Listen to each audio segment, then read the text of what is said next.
Turn any repo into a reusable Claude skill.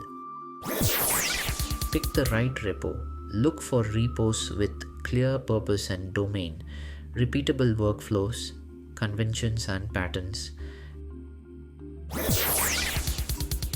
Extract the System 5 key questions.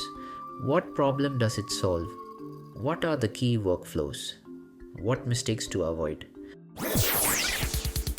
Build the SKILL.md, the brain of your skill, overview and common workflows, conventions and gotchas, reference links. Add supporting files, context on demand, scripts / for automation, references / for deep docs, assets / for templates. Test before you install. Does it actually work? Try 5 different phrasings. Try 3 unrelated requests. Ask Claude how to use this.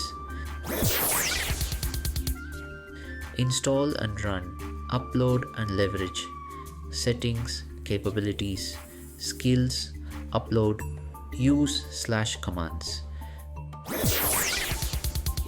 Thanks for watching. I am Ali Ahmed, expert on Android app development and AI.